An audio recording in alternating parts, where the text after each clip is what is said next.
Welcome to Missamma world. ఈరోజు ఒక special స్టోరీతో మేము ముందుకు వచ్చేసానండి. పార్ట్స్గా అలాగే మొత్తం స్టోరీ కూడా ఒక వీడియోలో పెడతాను. అస్సలు మిస్ కాకుండా చూడండి. చాలా మంచి మంచి జానపద కథల్లో ఇదొక మంచి కథ, విచిత్ర పుష్పం. ఇంకా కథలోకి వెళ్ళిపోదామా? మన దేశంలో ఈశాన్య ప్రాంతాల గల మాణిక్యపురి రాజ్యంలో వసంత ఋతువుకి స్వాగతం పలికే వసంతోత్సవాలు ఏటా నెల రోజుల పాటు జరిగేవి. వసంత ఋతువు రాగానే కొండల మధ్య ఉన్న మాణిక్యపురి రాజ్యం కొత్త వెలుగును, చెట్టు చేమలతో నూతన శోభను సంతరించుకుంటుంది. అందుకు కొన్ని వేల సంవత్సరాల నాడు అక్కడ వసంతోత్సవాలు కోలాహలంగా జరుపుకునేవారు. మాణిక్యపురి రాజు ప్రతాపవర్మ ఆదర్శ ప్రభువుగా కీర్తిగాంచాడు. తండ్రి పుష్యవర్మ కోరిక మేరకు ప్రతాపవర్మ అతి చిన్న వయసులోనే మాణిక్యపురి సింహాసనాన్ని అధిష్ఠించి ప్రజారంజకంగా రాజ్యపాలన చేసి తండ్రికి ఆనందం కలిగించాడు. ఆయన మెప్పు పొందాడు. రాజు ప్రతాపవర్మ తండ్రికి తగిన వారసుడుగా అనిత కాలంలోనే ప్రజల ఆదరాభిమానాలకు పాత్రుడయ్యాడు. తన రాజ్యంలో శాంతి భద్రతలు నెలకొల్పడంతో పాటు ఇరుగు పొరుగు రాజ్యాల్లో సత్సంబంధాలు నెలకొల్పాడు. ఆ కారణంగా ప్రజలు యుద్ధ భయం లేకుండా సుఖ సంతోషాలతో జీవించసాగారు. దేశంలో శాంతి భద్రతలకు కొరత లేదు గనక అవకాశం కలిగినప్పుడల్లా ప్రజలు వినోద కార్యక్రమాల పట్ల ఆసక్తి కనబరచసాగారు. ముఖ్యంగా ఏటా జరిగే వసంతోత్సవాల్లో స్త్రీలు, పురుషులు, పిల్లలు, పెద్దలు అమితోత్సాహాలతో పాలు పంచుకునేవారు. ప్రతాపవర్మ మాణిక్యపురి సింహాసనాన్ని అధిష్ఠించి 25 సంవత్సరాలు పూర్తయిన సందర్భంగా ఆ ఏడు వసంతోత్సవాలు మరింత ఘనంగా జరపడానికి ఏర్పాట్లు జరిగాయి.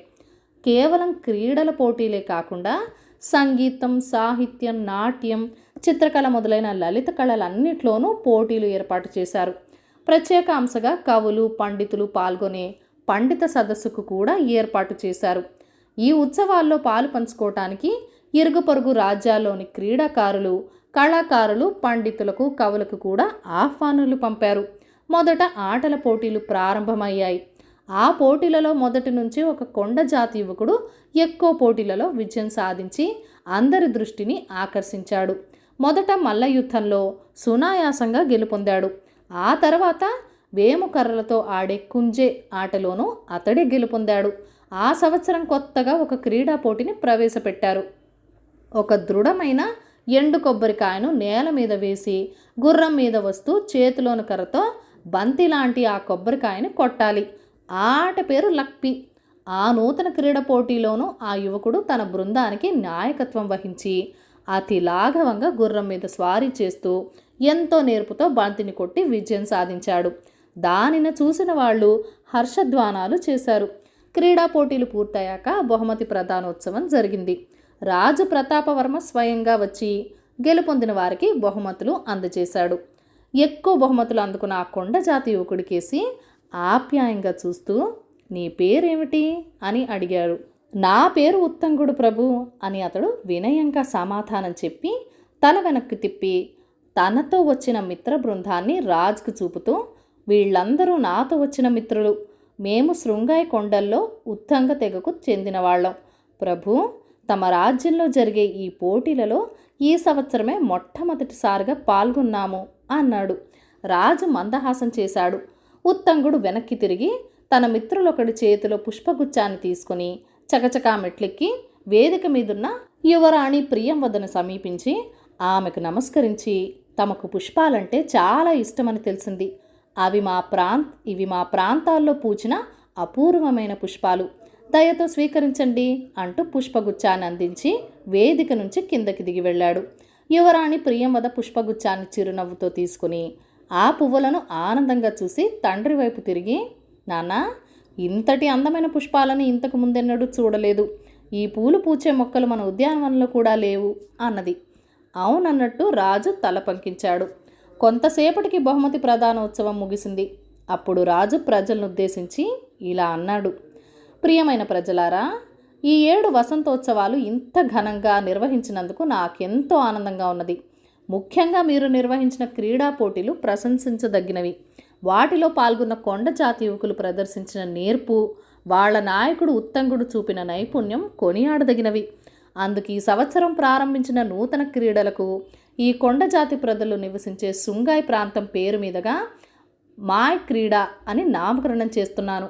అంతేకాదు, ఈ సంవత్సరం నుంచి మన సైన్యంలో ఈ కొండ జాతి యువకులకు కూడా స్థానం కల్పిస్తున్నాను.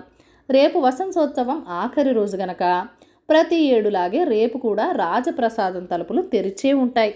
మీరు ఎవరు రావాలన్నా నిరభ్యంతరంగా రాజప్రసాదానికి రావచ్చు. రాజకుటుంబంతో హాయిగా కలిసిమెలిసి తిరగవచ్చు. లైరంబి మాత మనల్ని రక్షించుగాక. ఆ మాటలు విని అక్కడ చేరిన వేలాది ప్రజలు చేసిన రాజు ప్రతాపవర్మ వర్తించాలి, యువరాణి ప్రియంవద వర్తించాలి అన్న నినాదాలు మిన్నుముట్టాయి. రాజు యువరాణి వేర్వేరు రథాల్లో రాజప్రసాదానికి బయలుదేరారు. రాజు రథంలో ఆయనతో పాటు సేననాయకుడు గంభీరసింహుడు, యువరాణి రథంలో ఆమె వెంట 2 చెలికత్తెలు ఉన్నారు. నగర ప్రధాన వీధులలో రథాలు వెళ్తూ ఉంటే వీధికి ఇరువైపులా ప్రజలు బారులు తీరి నిలబడి చేతులు జోడించి వారికి శుభాకాంక్షలు తెలియజేశారు. రాజప్రసాదాన్ని చేరగానే యువరాణి ప్రియంవద చెలికత్తెల చేత పూలగుచ్చాన్ని అమర్చే పెద్ద తొట్టెను తీసుకురమ్మని ఉత్తంగుడు ఇచ్చిన పుష్పాలను అందులో స్వయంగా అమర్చింది. అందమైన ఆ పుష్పాలకు అక్కడ చేరగానే మరింత అందం రావటం చూసి యువరాణి ఆనందంతో పొంగిపోయింది. మరునాడు తెల్లవారుగానే నగరం 4 వైపుల నుంచి ప్రజలు రాజప్రసాదం కేసి తండపు తండాలుగా రాసాగారు. రాజు, యువరాణి, రాజబంధువులు మరికొందరు మేడ మీద నిలబడి చేతులూపుతూ ప్రజల శుభాకాంక్షలు స్వీకరించారు. యువతి యువకులు ఒకరి మీద ఒకరు రంగుల నీళ్లు, పొడులు చల్లుకుంటూ ఆనందంతో పాటలు పాడుతూ నృత్యం చేస్తూ ఆ రోజంతా సంతోషంగా గడిపారు. సాయంకాలానికి ఉత్సవాల హడావిడి తగ్గిన తర్వాత రాజు సేనాధిపతిని పిలిచి, మొన్న శృంగాయ్ కొండల ప్రాంతం నుంచి వచ్చిన ఉత్తంగుడు యువరానికి ఇచ్చిన పుష్పాలను నువ్వు చూసావు కదా, ఆ పూల మొక్కలు మన ఉద్యానవనంలో నాటించాలని ప్రియంవద కోరుతున్నది. కాబట్టి మన సైన్యంలోని 2 సమర్థులైన యువకులను శృంగాయ్ కొండలకు పంపి ఆ పూల మొక్కలను తెచ్చే ఏర్పాటు చేయి. అక్కడ వాళ్లకు ఉత్తంగుడు సహాయపడగలడు. అక్కడికి వెళ్ళే వారిని మొదట ఆ యువకుడిని చూడమని చెప్పు అన్నాడు. చిత్తం మహారాజా అని అక్కడి నుంచి వెళ్ళిన సేనాధిపతి గంభీరసింహుడు కొంతసేపటికి దృఢకాయులైన 2 సైనికులను వెంట పెట్టుకుని వచ్చాడు. వారికి అతడు యువరాణి భవనంలో ఉన్న పువ్వులను చూపి రాజు కోరికను తెలియజేశాడు. ఆ పువ్వులను చూసి సైనికులు కూడా ఎంతో సంతోషించారు. ఆ పువ్వులు చాలా అందమైనవి, వాటిని గుర్తించడం చాలా సులభం అని వాళ్ళు సేనాధిపతితో చెప్పి యువరాణి కేసి తిరిగి, మీరు కోరిన ఈ పూల మొక్కలతో తిరిగి వస్తాము, మాకు సెలవియ్యండి యువరాణి అని నమస్కరించి అక్కడి నుండి వెళ్ళిపోయారు. సైనికులు శృంగాయ్ కొండలకు వెళ్ళి 1 వారం రోజులు గడిచిపోయింది. కానీ వాళ్ళ జాడ లేదు. ఇంకా వాళ్ళు ఎందుకు తిరిగి రాలేదా అని యువరాణి ఆలోచిస్తున్న కొద్దీ ఆమెలో ఓర్పు నశించసాగింది. అయితే ఉత్తంగుడిచ్చిన పువ్వులు 10 రోజులైనా ఇంకా ఏ మాత్రం వాడకుండా అప్పుడే పూచినట్లున్నాయి. యువరాణికి అది కాస్త ఉపశమనం కలిగించసాగింది. ఇలా 3 వారాలు గడిచాక పూల మొక్కల కోసం వెళ్ళిన 2 సైనికులు మరిన్ని పూలతో రాజధానికి తిరిగి వచ్చారు.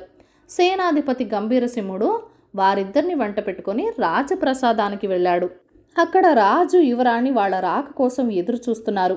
గంభీరసింహుడు వాళ్ళు తెచ్చిన పువ్వులను యువరాణి గారికిచ్చి రాజుతో, శృంగాయ్ కొండలలో వీళ్లకు ప్రస్తుతం ఈ పువ్వులు మాత్రమే లభించాయట, మొక్కలు లభ్యం కాలేదట అన్నాడు. ఎందుకు అన్నట్లు రాజు ఆ సైనికుల కేసి చూశాడు. అప్పుడు వాళ్ళలో ఒకడు, మహాప్రభు, తమ ఆజ్ఞానుసారం మేము 1 వారం రోజులు ప్రయాణం చేసి అతి కష్టం మీద శృంగాయ్ కొండలను చేరుకున్నాము, ఉత్తంగుణ్ణి కలుసుకున్నాము. ఆ యువకుడు మమ్మల్ని చూసి ఎంతో సంతోషించాడు. మమ్మల్ని వెంట పెట్టుకొని అక్కడికి చాలా దూరంలో ఉన్న కొండల మీదకు తీసుకువెళ్ళాడు. ఆ కొండల మధ్య చిన్న చిన్న పొదలుగా వెదుల్లాంటి మొక్కలు ఆకాశాన్ని అంటుతూ ఉన్నాయి. ఆ చెట్ల చిటారు కొమ్మలలో మెరుపుల్లా మెరుస్తూ ఈ పువ్వులు కనిపించాయి. అక్కడి వాళ్ళు వాటిని మెరుపు పూలని 100 సంవత్సరాలకు ఒకసారి పూయడం వల్ల శతాబ్దిక అని పిలుస్తారట. వాళ్ళు కూడా వాటిని ఇప్పుడే మొట్టమొదటిసారిగా చూశారంట. పువ్వులు పూచిన 2 ఏళ్ల తర్వాత వీటి మొక్కలు అక్కడక్కడ గుంపు గుంపులుగా పుట్టుకొస్తాయని, అవి పెరిగి పెద్దవై పూయటానికి 100 సంవత్సరాలు పడుతుందని అక్కడి పెద్దలు చెప్పారు. యువరానికి ఆశాభంగం కలగకూడదని ఒక చెట్టును నరికించి వాటి పూలను తెచ్చాం ప్రభు అన్నాడు. సైనికుడి మాటలు శ్రద్ధగా ఆలకించిన రాజు, చాలా వింతగా ఉన్నది. సరే, మరొక 2 ఏళ్ల పాటు వాటి మొక్కలు మొలిచినప్పుడు వాటిని తెచ్చి ఉద్యానవనంలో నాటిద్దాం అన్నాడు. ఆ మొక్కలు పూయటానికి ఇంకా 100 ఏళ్ళు పడుతుందా? అలా అయితే ఆ మొక్కలు పూయటం చూసే అదృష్టం నాకు లేదన్నమాట అన్నది యువరాణి ఎంతో నిరుత్సాహంగా. రాజు సైనికులతో, ఇంత శ్రమపడి ఆ పూలను తెచ్చినందుకు మీకు ధన్యవాదాలు అని సేనాధిపతి వైపు తిరిగి, వీరిని ఉచిత రీతిలో సత్కరించి పంపు అన్నాడు. చిత్త మహారాజా అని అక్కడి నుంచి బయలుదేరాడు సేనాధిపతి. సైనికులు ఆయన వెంట నడిచారు. సైనికులు శృంగయ్య కొండలకు వెళ్ళి అక్కడ శతాబ్దిక గురించి సేకరించుకుని వచ్చిన విషయాలు క్రమంగా ప్రజల మధ్య వ్యాపించాయి. అది ఆ నోట ఈ నోట పడి వయోవృద్ధుడైన రాజగురువు గౌరీనాథుడి చెవిలో పడింది. శతాబ్దిక అన్న మాట వినగానే అతను ఉలిక్కిపడ్డాడు. రాజగురువు విద్యాధికుడు. రాజకుటుంబం యోగక్షేమాల పట్ల ఎంతో శ్రద్ధ గలవాడు. వెంటనే అతడు తన వద్ద ఉన్న తాళపత్ర గ్రంథాలన్నింటినీ తిరగవేశాడు. ఒక నిర్ణయానికి వచ్చి తాను వస్తున్నట్టు రాజుగారికి ఒక భటుడి ద్వారా కబురు పంపాడు.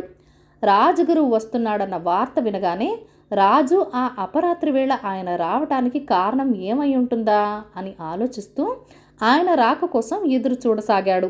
రాజగురువు రాజప్రసాదంలో అడుగు పెట్టగానే రాజు ఎదురు వెళ్ళి ఆయనకు పాదాభివందనం చేసి గౌరవంగా లోపలికి తీసుకువెళ్ళాడు. ఆయన ఉచిత ఆసనంలో కూర్చున్న తర్వాత రాజు, గురుదేవా, తమ రాకకు కారణం అనగానే ముఖ్యమైనదే మహారాజా అన్నాడు రాజగురువు. ఏమిటి అన్నట్టు చూశాడు రాజు. శతాబ్దిగా గురించి విన్నాను. ఆ పువ్వు పూయటం రాజకుటుంబానికి, రాజ్యానికి అశుభాన్ని సూచిస్తుంది మహారాజా అన్నాడు రాజగురు. అశుభమా? అశుభాన్ని సూచిస్తోందా అన్నాడు రాజు విస్మయంతో తన చెవులను తానే నమ్మలేనట్టు. ఇంకా ఉంది. రాజగురువు పువ్వుని శుభం అనకుండా అశుభమని ఎందుకన్నాడు? ఆ తర్వాత ఏం జరిగింది అనేది వచ్చే భాగంలో చూద్దాం. మన ఛానల్ని ఫస్ట్ టైం చూస్తున్నట్లయితే కనుక ప్లీజ్ సబ్స్క్రైబ్ చేసుకొని మీ సపోర్ట్ ఇవ్వండి. మీ అమూల్యమైన ఫీడ్బ్యాక్ అండ్ సజెషన్స్ నాతో కామెంట్ సెక్షన్లో కూడా షేర్ చేసేయండి. అలానే మన ఛానల్లో చాలా షాపింగ్ బ్లాగ్స్ ఉన్నాయి అండ్ కుకింగ్ వీడియోస్ కూడా ఉన్నాయండి. ఈ కథలతో పాటు షాపింగ్ అండ్ కుకింగ్ వీడియోస్ కూడా చూసి మీ ఫ్రెండ్స్ అండ్ ఫ్యామిలీకి షేర్ చేసి ఆనందించండి. Thank you for watching. Bye bye.